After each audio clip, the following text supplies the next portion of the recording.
Next time we're going to check out more of QosmicVoid's The Shocking Value of Shock Value, The Coffin of Andy and Leyley, Part 1. Because we saw the first part of it, it was mostly like, hey, here's the intro to what this game kinda is. Now let's get into the detail of what it actually is. Which means I am going to be very curious about how much of this I need to be worried about. Because I thought, oh, it doesn't look so bad so far. And last time around, the chat was like, no, it is exactly as bad as you think. I should be worried, shouldn't I? Yeah. Let's see where this goes. Here a hell of Probably a lot insanity. easier, so thanks again to them. Right then, let's crack on with Chapter 1. What are you The doing, Coffin. Cosmic? Episode 1, The Coffin. I don't want to. Leyley, I don't... Oh, they're voice acting, yeah. Well, I do. Just go over and sit with you. The fuck? I thought she's your friend. Mom said you'd help me with anything. They have parents? Oh, I thought they were on their own. Is it murder? It's probably murder. Good morning, Ashley. Yeah, that's a lot of stains on the floor. Also, I just realized they literally have a corded spinning dial phone. I hate everything about this. As much as you love feeling sorry for yourself, it is time for a little interlude. It is titled, Find Nutrients to Not Die. That is a thing people do. Ready, set, go. Alright, what do we got here? VHS player. Cannot be... Well, not with that attitude, it can't. There are Anything's plenty of eatable if you try toiletries hard enough. left, all sadly inedible. I don't know, it sounds like a skill issue to me. I mean, I lived through the Tide Pod craze, so... Andrew is asleep. You can't eat him. Foreshadowing. Right. Oh, of course, it's exactly what I fear, isn't it? Oh, no. Whoops. In the trash lay your hopes and dreams. Exactly where they belong. Yeah, Oh. tell me about it. They're alive. So now that we're at the stage... No. What did you just write there, Coffin? Exactly where they belong. Sorry, Cosmic. Yeah, tell me about it. My dream to release this project early 2024. Oh God, you actually wanted to get it out in 2024, Cosmic? Oh my. That didn't happen. So now that we're at the stage of actually playing the game, let's do talk that? about a couple of the ways in which the Coffin of Andy and Leyley sets itself apart from other visual novels. It's a Because visual the game novel? very I much guess it is. primarily a visual novel. We talked a bit about how they're Honestly, I thought the visual novel was just the storytelling segments. It was more of a puzzle game from what I saw so far. Huh. structured and how they work earlier, but the Coffin has a couple of ways in which it helps differentiate itself. Now, I love me a good story, so I've interacted with my fair share of both visual novels and games with visual novel elements in them. I've played a few of them, and I've watched a few more. I've had... Watched it? What? Probably meaning that there's videos where they just do the entire story through and show it as a movie format instead of actually playing the game itself. varying levels of success at times. Oh, look at this! What a cute thumbnail. So I assume the original video was taken down. I can't find it, although admittedly I didn't look too hard, so you're going to have to just take my word for it. This was real. To my chagrin, this is actually something that happened to me. I don't know what this is, but I'm assuming that was, considering it said taken down, not safe for work.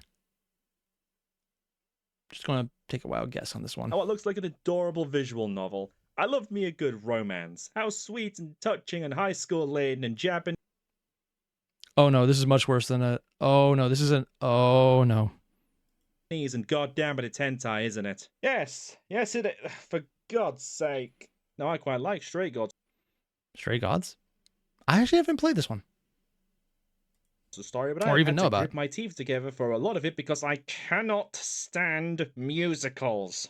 Right? I also never expected to see a story about the reincarnation of the Greek gods singing about being victims of the Holocaust, but, you know, here we are.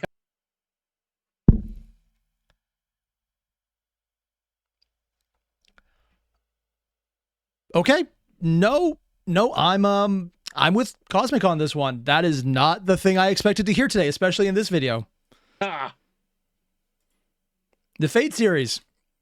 Here's the better question. Guess which one of these is safe for work?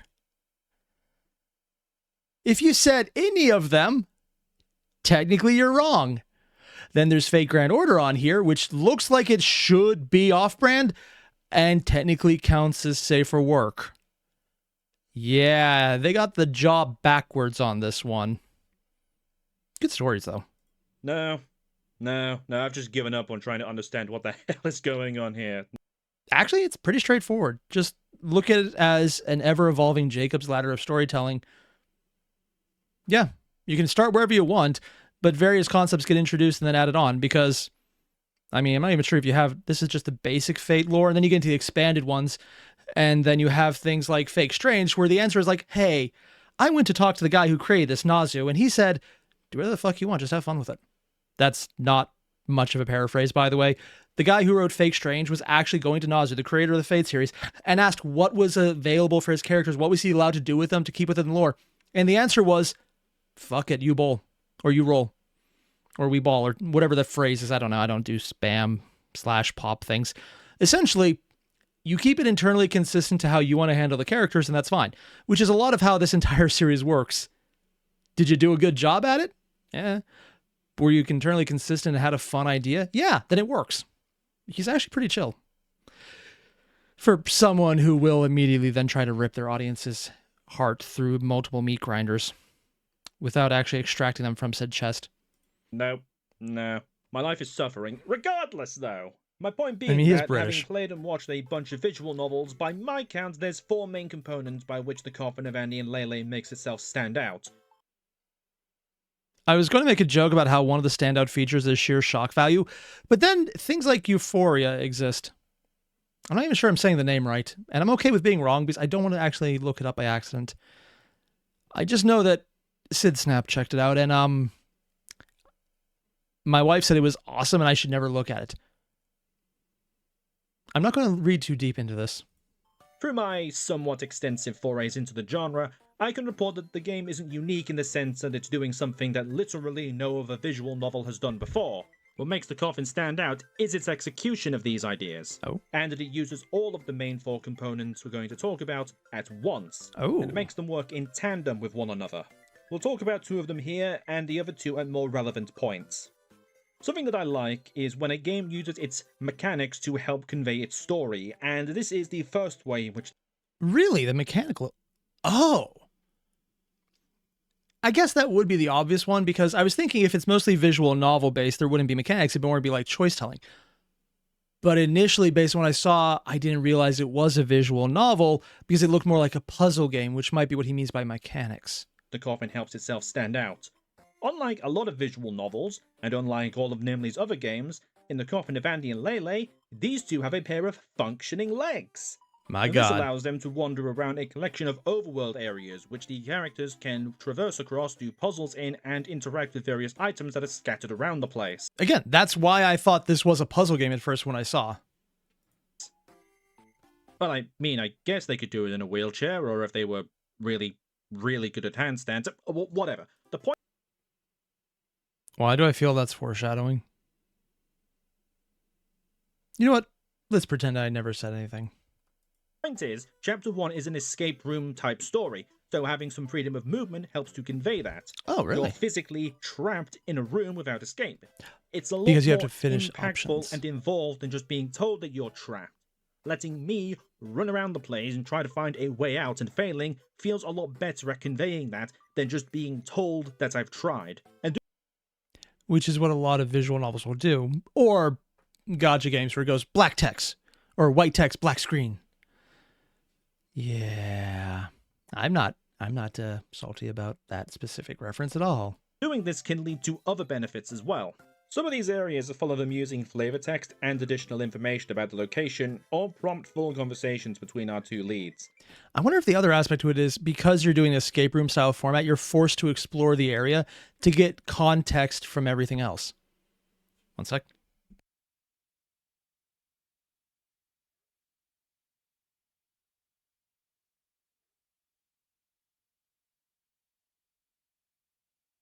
I love allergies. Allergies are my favorite.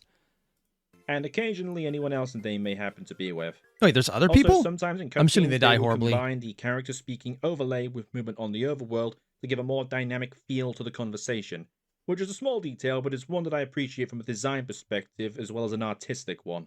Also in the chat, Cosmic is just going, precisely! So I'm assuming he's either agreeing with me or one of the things about certain videos being very normal that were commented. I'm not going to bring up in case anyone actually Googles them. I don't want to be responsible for that. Remember when I said the visual novels are the midway point between a game, a comic, and a novel? Well, the Coffin of Andy and Leyley is a lot closer to comic than it is to novel. See, another thing that the game often likes to do, and another way that it separates itself from other visual novels, is to throw in these sorts of illustrations inside panels. These can show up fairly often in conversations, interacting with special items in an environment. This might just be me, but I always felt like when games have these special little CGs, not like the full-on designs they do, but just those little moments of showing things progressing through various little clips, it almost feels like a reward when you finally get them. Maybe that's just me, though. Environment, or as a result of making a particular choice. There's a lot of different ways to do a visual novel. It's a genre, I have a no idea checklist. You can do whatever you want in one. And no, we literally already brought up in the previous part, but again, just between watching the first video and watching this one now, I forgot the Steins Gate was a visual novel again. For some reason, it continually slips my mind. There is an immense amount of variety within them, but there are some common tropes that the Coffin leans away from. Many visual novels will have illustrations, but they'll usually be large, screen-filling ones that show up only on occasion for major events or end states. They'll often stick around for a while too, acting as a background while more text occurs. The Coffins are short, snappy, simple, and sometimes only last for a few seconds before moving. And this is probably the style I prefer. If anything, this is probably going to piss a few people off, but I've seen this used to admittedly good effect in an anime recently with the Way of the House Husband. I say that's going to piss people off because the general response to the first season where it was animated exactly like what he's showing on screen right now, where it's like individual stills moving between, almost like a slideshow, people hated that. I thought it fit the format, though. Moving on to the next. This helps to create a feeling of overall movement of the conversation. A lot of visual novels that show an illustration and then hold it get this feeling of the conversation being in phases, like the conversation is happening around that particular moment. It's a trope, and I'm not a fan of it. On the other hand, makes these moments feel like they're part of a conversational back and forth, which is it takes it from you're getting a picture book to you're getting a comic, which does change it, yeah. It also means that the individual expressions are much more important, which is probably why I prefer it. Because if you have an image, but then it doesn't really match the conversation, you realize the image is just filler. Where here, every image probably would carry more weight because it matches the conversation much more directly as a one-to-one. Important for a visual novel with this tone and character dynamic. Also being told I much love the animation for One Punch Season 3. I didn't even know there was a Season 3. Season 2 was kind of... didn't feel like a season. It felt like the first half of one. First one was great. Makes it feel less like they're just standing around and talking, and more they're doing stuff while they're talking. Now, all of these visual elements come together to create a very aesthetically pleasing game, and once you've created all of those elements, you can use them in tandem with one another. Sure, you could create an individual drawing for each step Andrew takes in this particularly intense sequence, but is it entirely necessary when you can create the same impression just by moving his overworld sprites and combining it with the character sprites? Yeah, no, that's, I mean, it saves room, and it's actually what a lot of video games used to do when pixelization was way lower. I'm looking at you, any previous game before 2000 that had any type of combat in it. Every time there was a big impactful scene, usually involving knights, this is what they would do. Maybe not even this much detail with the character sprites on the large side, but it's very similar to what they did, where it wasn't a visual novel, but the style changed up frequently and the action was happening on the screen with the sprites showing it. So it's actually a very old format I've seen before. And it's bugging me that I do not remember the name of the Final Fantasy Tactics. Word Alliance. That's the one I was thinking of. Sorry, it's actually been bugging me for a while because I know they just redid that and apparently it's very good. And that is what I was thinking about. But you can create an illustration if that would be a good effect. The best example of that is this particular sprite of Andrew, with his hands covering his face. While this is used to convey emotion in certain scenes, it can also be combined in more literal ways with illustrations. And that's a floating corpse head. But also from the previous game, the maker of it did, apparently. Oof. Like this scene again. where Andrew's overlay sprite has his hands over his face, and the following illustration shows him looking through his fingers, making it a literal act as befitting the scene. We don't need a panel for every single line of dialogue, just the ones which have an impact, show an action, or can't be replicated with the overworld sprites. But also doesn't go into the old, they felt this way, written out on screen, then moving on, never showing it.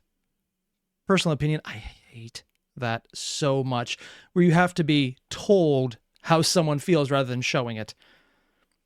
And not even doing it in the good way where your writing shows people reacting and shows how they act. It's like, this person feels this way. Okay, what is that? No, we're moving on. Sorry, I have seen so many bad bits of writing lately where people take the easy way out. It's like, okay, this is how they feel. This is how they react. You're done. Scene. We did a great job. Give us more money. If you know what I'm talking about, you've played HSR. You know, I might be vastly overcomplicating the point here. Basically, if a visual element helps convey the story better, use it. That's the golden rule with visual novels. And it's one that I think the Coffin follows well. When it wants to, we can use all of these elements to create some incredible impact, but... You know, he says that, but I'm feeling the other side to what he just says. They create incredible impact. Here's the impact. Yeah, that feels like that's the next part. We'll get to that when we get to that. Going back to the overworld, though, it has hidden bits of dialogue depending on which of the two siblings you're playing as. Oh, wait, you Different choose? moments of the game will have you playing as either of the siblings.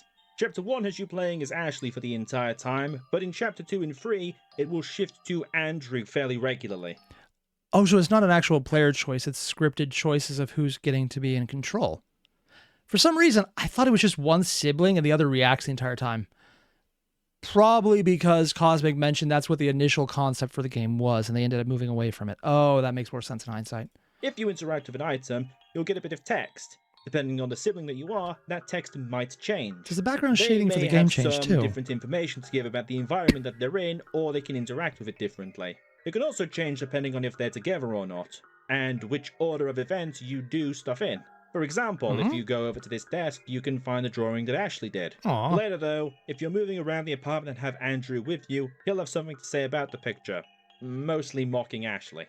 Another example is in Chapter 2, where, when you play as Ashley, she sees an advertisement for a can of soda that she's curious about, but Andrew tells her that she can't get it. Later on, when controlling Andrew, you can go back and get Ashley the soda after all, fulfilling his personality trait of being a doormat, and you can get a hidden conversation. So it can be rewarding to fully explore the...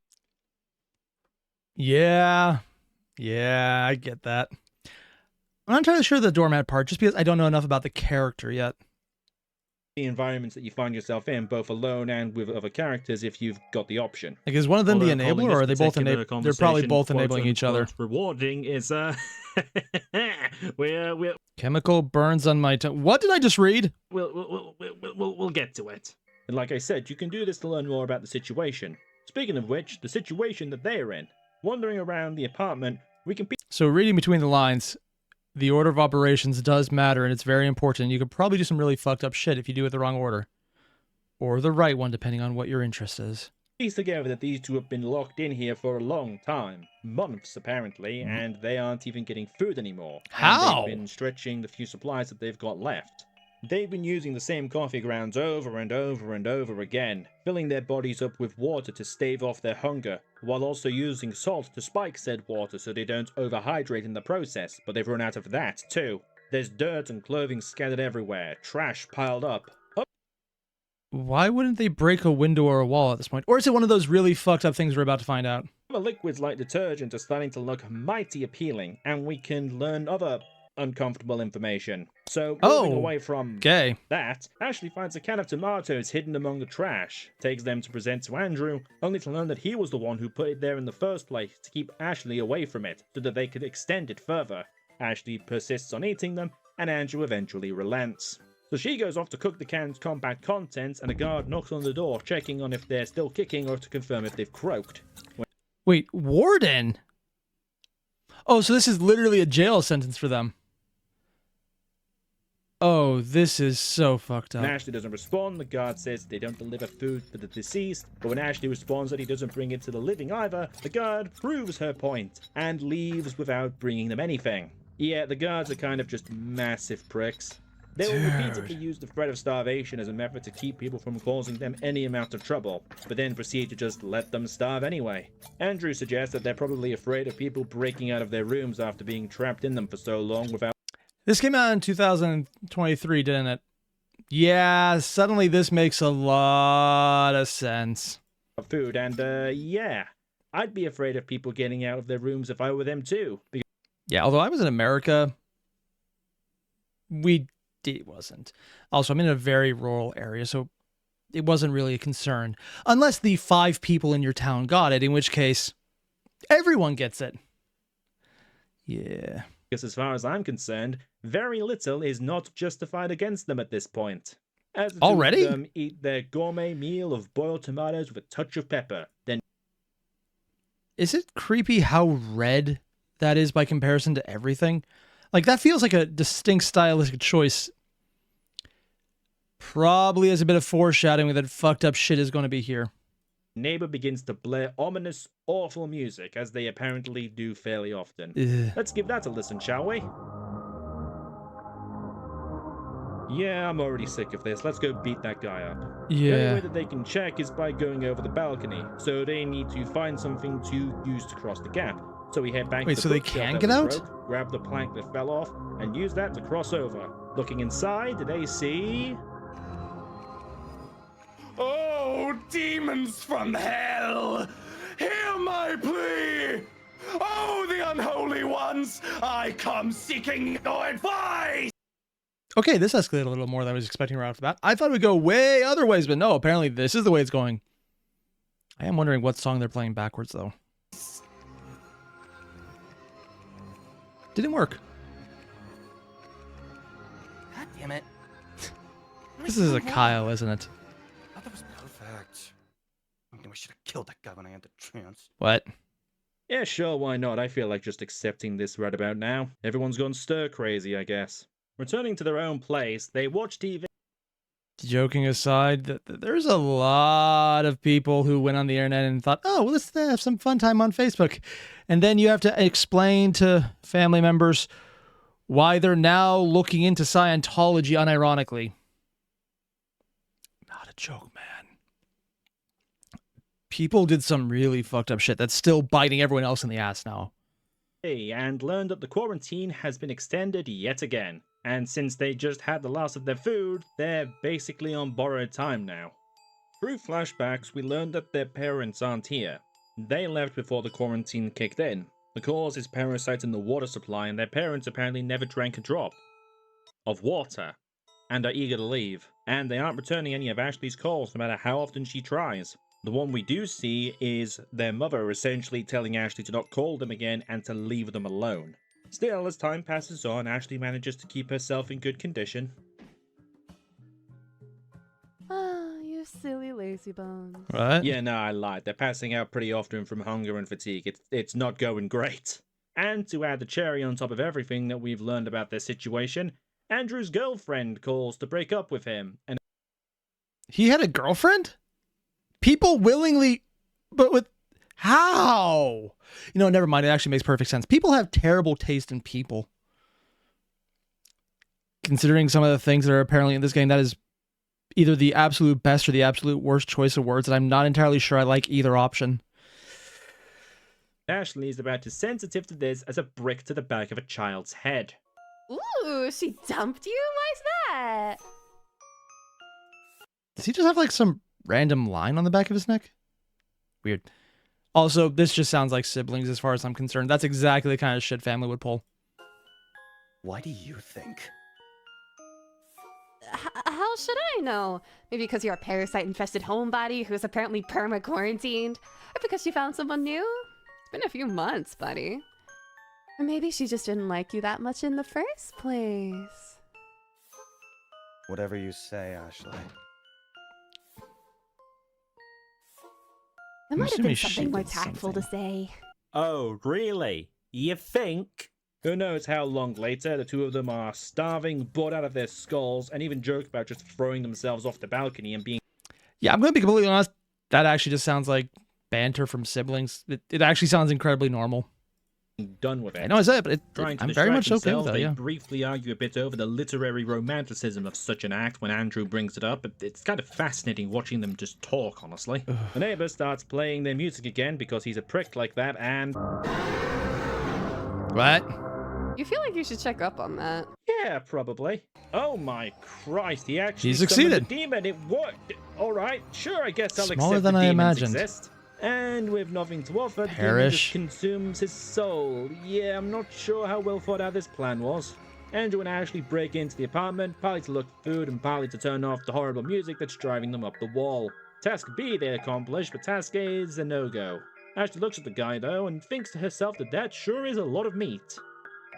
What? Out loud, apparently. So... Oh, so this is part of the guaranteed section, or is this actually missing a lot? I'm being told from Necro there's a lot of context missing. I'm not sure how much context we would get on this, and I'm not sure if it makes it better. In fact, it might make it less YouTube friendly. This is going exactly where you think it's going. Oh! Yep, Ashley convinces Andrew to cannibalize the body of a guy who just had his soul consumed by a demon. This seems like a recipe for disaster. Yeah. And also for human flesh, but I guess we're going for it. Though, to be fair to them, this seems kind of justifiable. The kind of part is important. I'm wondering how much of this is because you had other options for other choices you can make at this point, you just didn't run into them, and how much is this is just part of the scripted narration before you get to actually making choices. I don't know, and apparently this creator does make a lot of options where she has a lot of fucked up things happen, but you can choose not to do them if you make the right choices. I'm not sure if that's the case. JFK2MR1. Oh, it's JFK2 Mr. Ah, I see. Mentioned it's guaranteed in here, so ooh. And according to Martin, this is the main plot, and no, you do not have enough context so far. Oh, and I do have enough context. Ah. And Coffin even said, sorry, I keep saying Coffin because it's Andy and Leyley. Cosmic said, no, you're not getting out of this one.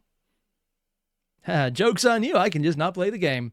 Mostly because I have a very weak stomach and I would throw up at this. Like, they are literally being held here against their will. It's just one of the things I and can't being stand. I deprived just of can't do it. food, very clearly, intentionally, to death. And a bloke has just croaked in front of them for reasons that have nothing to do with either of them in any capacity whatsoever. They're innocent in this situation. What else are they supposed to do here? Respect the dead, but the living must always take priority, and you can quote... I mean, you could respect the dead by making sure their sacrifice doesn't go to waste. Is actually a thing that has been in various cultures. Not my thing, but also I'm not starving, and I would like to keep it that way. Quote me on that. I mean, these two don't exactly have much respect for the dead, but that's beside the point. It's share or not These are pretty share. extreme circumstances. They're literally being starved. What else are they supposed to do? I can't hold this against them. You gotta do what you gotta do, including hacking up a guy into bits. You ever get to choose which order you're hacking the limbs off? Andrew sends Ashley to go and get some plastic bags so they can hide what they're doing on the off chance that someone is watching their balcony. But you can't stick around for a bit and just watch Andrew hack a dude's legs off if you're so inclined for whatever sick reason has possessed you, you absolutely demented, twisted freak. So I do that. Why? Will you trust me? Boy, are you being a little bitch today. Yeah. This is... I thought this was going to be fucked up, and it is. But every step of the way, you're just kind of reinforcing that these two characters, not just that they're resorting to it, but they're kind of okay with it. Like, not okay enough that they're not initially putting up some resistance, but enough that once they make the decision, they're going right back to being bitches to each other. Okay, then. Andrew readies himself, clearly averse to doing what he's about to do. Yeah. Fuck me! Oh my god, what are we doing? Go, Andy, go, Andy, go! I like to She's imagine so that she's insane. doing this to the beat of the song, don't upset the rhythm. You know, like, go Andy, go Andy, go! Shut the fuck up, you basket case! Yeah, that's One of about how many. the average interaction between me and my siblings goes as well. Yeah, anyway, sounds about right. like I said, as part of their task, Andrew tells Ashley to go and get some plastic bags so they can move this stuff undetected. Oh. I'm counting on you, Andy. Don't call me that. Ah. And now they're getting to the less disturbing part. Probably using a pet name that she knows for a fact the girlfriend probably did. And I'm assuming the girlfriend broke up because something Leyley did. Sorry, Ashley did. Make note of that, that's going to be important. One messing around with a body later, and they go consume their meal of questionable origins. Right.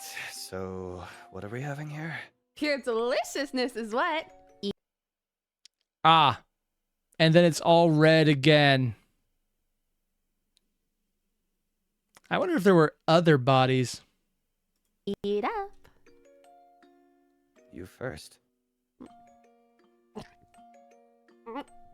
What? Oh, you already. Okay. She just doesn't care. While it is amusing that Ashley has no compunctions whatsoever about indulging in this. Yeah.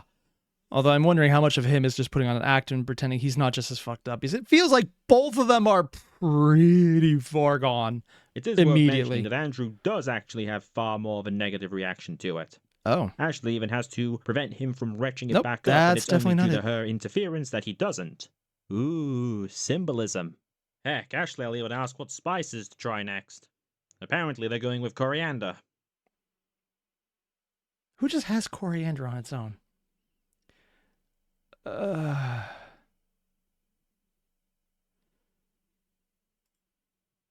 Neat. The freezer is full of delicious meat. Yum, yum, yum. Okay, so this is probably the absolute, literal worst time conceivable to bring this up if I'm trying to... Okay, gonna be completely honest. The reason I can't play this game is actually raising the head. The very thought of this is actually making me feel exactly what they just illustrated Andy almost doing, because I do not have the stomach for that. Like, there's a lot of shit I can deal with. This is just one that I have very low tolerance for.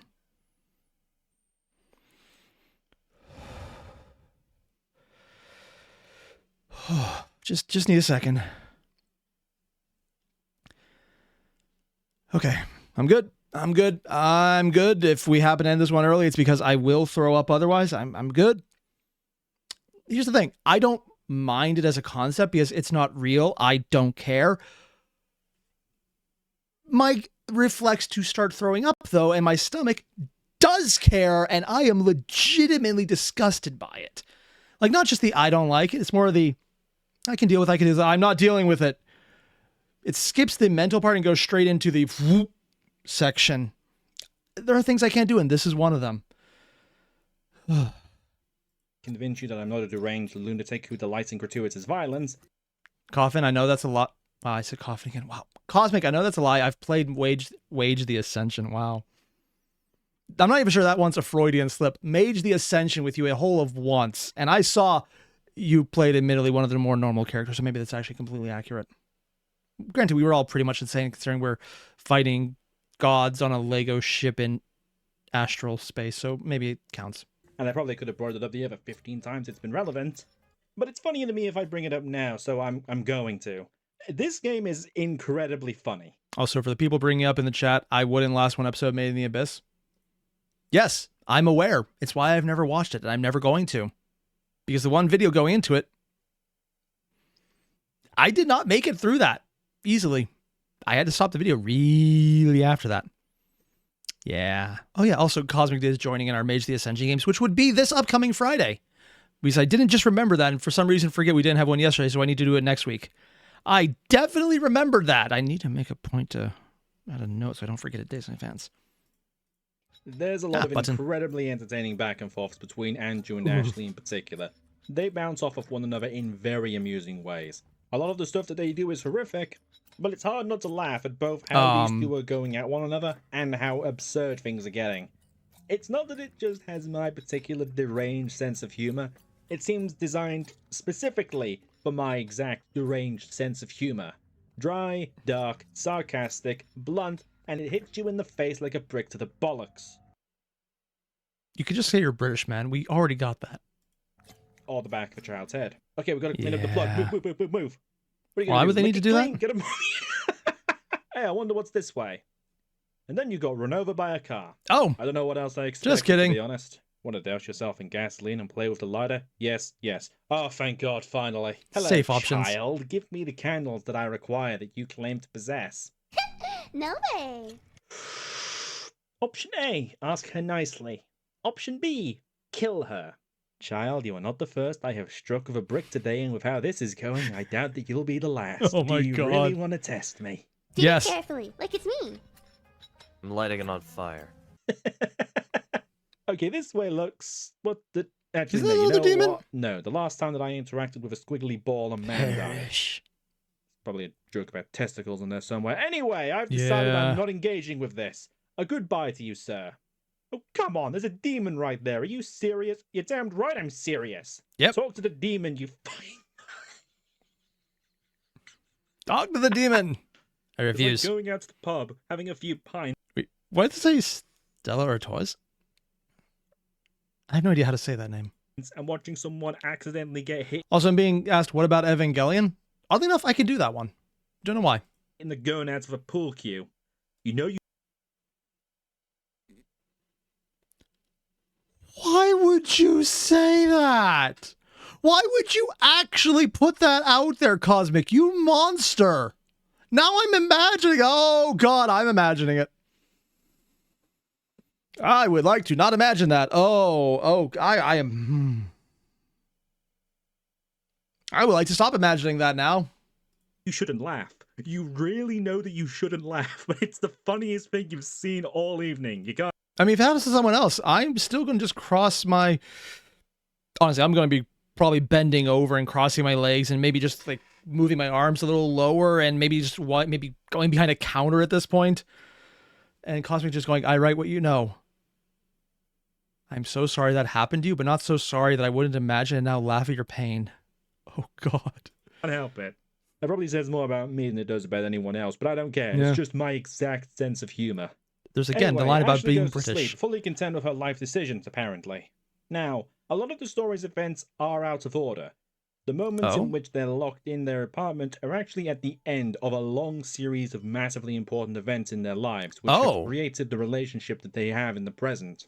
Flashbacks, dreams, and reliving memories fill in additional context and recontextualize previous events, why they happened the way that they did, and what would have been going through each character's mind while they were happening. Something that Nemley has made very explicitly clear is that neither of these two have any inherent mental conditions. Does Ashley or Andrew have cluster B type personality disorder? I have no idea what that is. Shoehorning the characters into real-life diagnosis would only serve to diminish the narrative and cause contradiction in the way their symptoms would or wouldn't manifest. Rather than seeing their behavior through the lens of that affliction, it's more fruitful to analyze the cause and effect of in-universe events. In other words, nope, there's no easy way out. They're this fucked up because they are this fucked up. Oh. Well, that's wonderful. Anything that they may have is Also, JFK2 mister, you're too sober for this? Oh, trust me, I get that. Unfortunately, I'm also on coffee right now, so I'm not just sober. I may be a little more aware than I would like to be otherwise.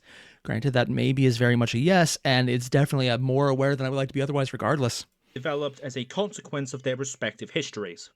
The reason that Emily did this was because they felt that in doing so, the conversation would be more around the semantics on if either of these characters explicitly fit those medical terms. And then it would turn into, well, they're justified because of this. And then you get into the really weird conversations that are like, well, I'm in this person. This is a very good option, so maybe I could try it. Which sounds incredibly stupid. But there are court cases where at least 2 or 3 girls, I'm not sure how much, killed a classmate as a sacrifice to Slender Man. My wife in the background just going, that happened. She's into spooky shit, and I found out about that. So if people are given a leeway to think dumb shit, they do it. My wife's talking about SVU. I have no idea what that's about. Rather than debating the situations or effects of what has happened to them. We're about to go through Ashley having a dream, but in chapter 3, Oh, these are dream we will sequences? see another dream from Andrew's perspective, which takes place before the dream that we are about to witness. Oh. And there are also optional memories which can be uncovered, which take place before even then, which provides even more context to the relationship and how it... Also, I did notice exactly what was on the screen on the right side for a second. The magic cards of magicalness that cost a lot. Just want to look at this right here. Memories which can be uncovered, How come you never play magic cards of magic with us? which take place before even then, which provide Those things cost a lot. As someone who is into the magic cards of magicalness and has way too many of them, like just what's on my desk right now, these are not the ones I'm keeping. These are the ones I don't know where to put. Yes, this is a very accurate game, and this was made in 2003. And what I'm about to say is going to be offensive. When they were cheaper, a multi-millionaire music mogul bought a card recently that was just printed for, I think it was, what, $100 million or something? The One Ring specialty one. That's just a single fancy card that you can get multiple normal copies of. So yes, you would take the spare cards? Honestly, I have so many I need to get to. Like, they're not the good cards. They're the bulk ones you get when you just buy a pack, and I should never do that because you should just buy singles. Yeah. They were talking about how it costs so much. This is a flashback, so it's even older. Yeah. even more context to the relationship and how it got there. It's a 90 or 60 We'll million. put together a timeline of relevant It's more than a moments million, I know when that. the time is right. This particular memory is an extended version of the same one that we saw at the start of the game. We see the pair of them much younger, and instead of their names being listed as Andrew and Ashley, they're marked as Andy and Leyley. These are a pair of nicknames that they had when they were kids, and these names are actually pretty important, so I'm going to refer to them that way whenever these two show up. The flashback shows Leyley mentioning that one of her friends has a crush on Andy, though Andy isn't all that interested. Leyley starts then going on a rant about how Andy is her brother, and now she wants to teach this other girl a lesson. And I'm assuming she broke up because she was taught a lesson. And Green just going, there's literally valid because there's only one? Yeah, exactly. There was literally only one. But the fact that it reached such heights is kind of terrifying. She pressures Andy that to invite this other girl to hang out in an old abandoned warehouse and lock her in a crate overnight until she learns a lesson. Well, that's completely demented. Someone read Game of Thrones and thought it was a guideline. Andy doesn't buy it at first. He thinks that she's just joking around, but I don't when think it so. becomes pretty clear that Leyley is 100% serious, Andy tells her Also, I'm just going back to the mom gave us grocery or money to buy groceries line that was just randomly there. she's just joking Like around. right here. But Andy, mom gave me some money to buy groceries. Their parents were shit well before they were locked away, huh? Whew. Oh, and Martin, Magic is still better than gacha games? It depends how deep into it you get. Because gacha games, you only get it for the game. That's it. And you have to keep paying money for it, and you could lose thousands of dollars.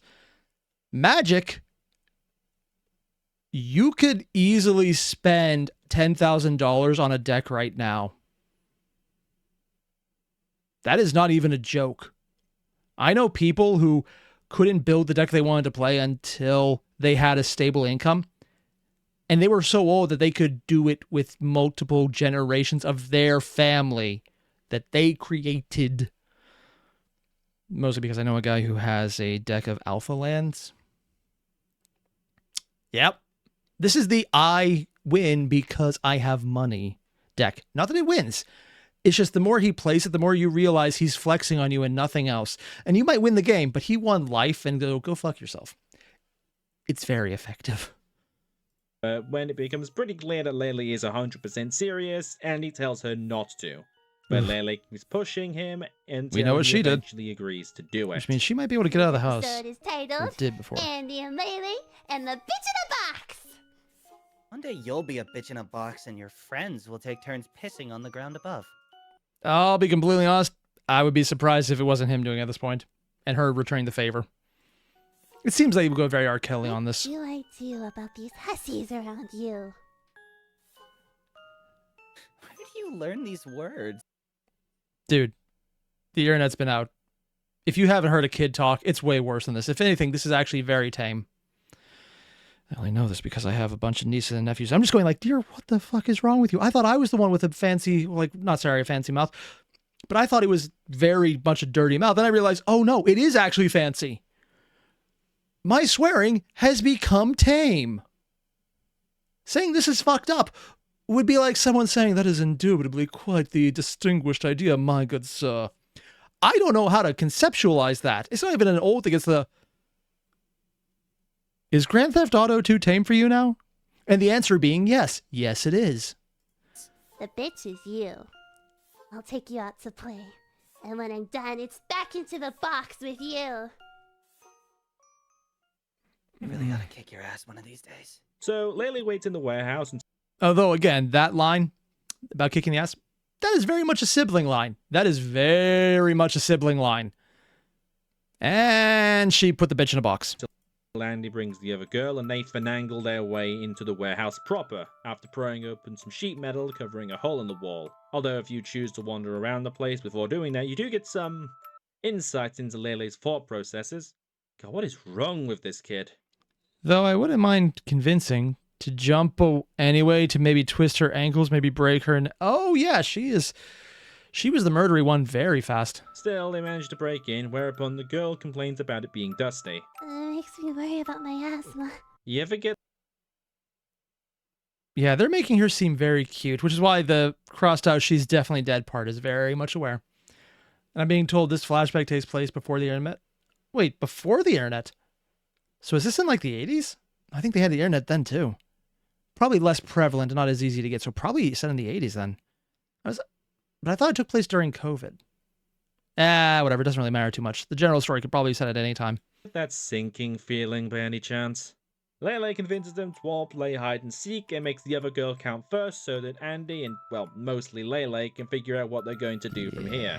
She finds a crate which would be acceptable, and then the two of them hide. Andy finds a stick that they can use in place of a lock, and Leyley asks Andy if he thinks the other girl is pretty. He says she's fine. This upsets Leyley for some reason. And then the girl finds the pair of them, and Andy goes to count, and Leyley tells the other girl of a place where she can hide. I really don't want to do this. You're not done here. And the game tells you exactly what you're going to do. I was honestly wondering if this would have a lot more, how to put it, discretion and outcomes you're allowed to take. But I guess if it's in the past, you're forced to go through it. Although it seems like in the present, you're also forced to go through it. Leyley takes the girl to the box, tricks her into getting inside, and then jumps on top of it to stop her from escaping. Girl starts coughing and talking about how she's unable to breathe. Andy tries to convince Leyley to let the girl out of the box, and Leyley starts trying to emotionally blackmail Andy into doing as she wants, claiming Andy is believing the girl over her, how no one likes her, and how she bets their mother told Andy to hang out with her, which he doesn't deny, and Leyley starts to cry over everyone liking the girl over her. Andy says he likes Leyley better, and she immediately stops crying and tells him to prove it. Liar. And Andy relents, and they leave the girl there overnight. We do not see this again for the rest of the chapter. No, please! Ashley! Let me help! Please! Ashley! Wait! Don't... Go! Ashley! Please! I'll be honest, good voice acting. It makes it so much worse. Yeah. I wonder how much of this is a game and how much of this is finding out where your breaking point is. Like, at what point do you just stop playing? There's probably a tracker up there somewhere. If anything, finding out the guy who finished it and then replayed it is the greatest indication I can imagine of people who are probably already on the list because they've done a lot more worse things. Ashley? I'm just going to say this is where I'm going to stop this one today because I know my limits, and my limits are whatever the hell this is. Honestly, though, I'm kind of surprised I made it past the initial food source section because I needed a moment there. I even think about it now. I can't deal with certain concepts. Like all of this, it's horrible, but I can deal with. I don't like it, but I can deal with it. Previously, though, that I have a very, very strong reaction to not that. Ooh. But yeah, the voice acting does make it so much worse. And the fact that Cosmic made a point to do this, and Cosmic, I know you're in the chat, god damn you for finding that, it makes it so much less creepy and more inducing. Yeah. So you guys know the deal. There's a link below to the original video. Hit it up. And if you don't mind, I'm never going to think about this again until I have to come back and finish the video. Fun. See you in the next one. Adios.